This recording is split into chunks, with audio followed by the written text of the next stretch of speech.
₹2000 வாங்கிக்கிட தங்கம், வாங்கிக்கிட சாமி. ஏன் திட்டுறாங்க? எத்தனை நாள் இது பழமாகுதுக்கு? அது 2 மாதம் ஆகும்ண்ணா. 60 நாள். 60 நாள் ஆகும். இப்போ இது இவங்களாம் இங்கே சென்னையிலேருந்து வந்து வாங்க வந்திருக்காங்களா? நான் மாதவரம்பா. மாதவரமா? மாதவரத்துலேருந்து வரேன். எத்தனை ஏக்கரில் போட்டிருக்கீங்க? 1 ஏக்கரா? எத்தனை மாதம் பயிர் இது? 2 மாதம் பயிர். 2 மாதம் பயிர். 2 மாதத்தில் இது இப்போ பழமாயிரம், கிருணி பழமாயிரம். இதில் என்னென்ன ரகம்லாம் இருக்குது இதில்? சாயந்தரம் கூட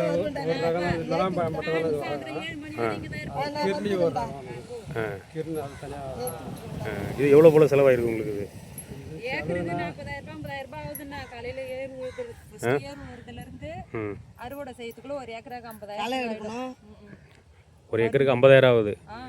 நான் அதுக்கு தகுந்த மாதிரி இது பழம் காய் வந்தால் தான் உங்களுக்கு லாபம். எதுவுமே காயோ நெல்லோ எது வந்தாலும் தான் லாபம். மழை வந்துச்சுன்னா மொத்தமாக நெல்லுன கூட தாங்காது, போயிடும். அப்படியே நான் அழிவிடும் எல்லாமே. அப்புறம் அவங்க நஷ்டம் தான். இப்போ வெயில் வந்தாலும் வெடிக்கும் இது. ஆனால் இது உடம்புக்கு அவ்வளோ நல்லா வந்துடும். இது காய் பச்சையா இருக்கும். எல்லாமே காய் இருந்தால் பச்சையாக தானே இருக்கும். பழம்னா பழுத்து கலர் வருதுல்ல, பழம்.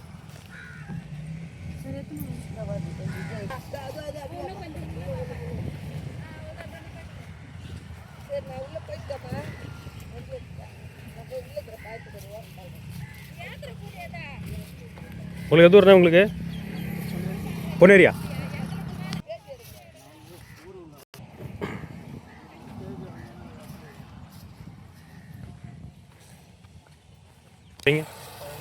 பழமாக இருக்குதா? அது பழுத்துச்சா?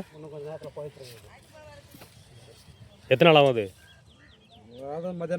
மத்தியானம் பழுத்துருமா? அது மத்தியானத்தில் இப்போ ஒன்று பழுத்துருமா? அது மஞ்சள் கலரில் வந்துடுதுல்ல. ஆமாம். சாயந்தரம் வரைக்கும் வெடிச்சு போடும். 10 வெடிச்சு. இப்போ அதுக்குள்ளே நீங்கள் சேல்ஸ் பண்ணணும். சென்னையிலேருந்து வந்து வாங்க வந்திருக்காங்களா? ஆட்டோவில் வந்து வாங்க வந்திருக்கேன். ஓ, அந்த மாதிரி இதாகிடுது.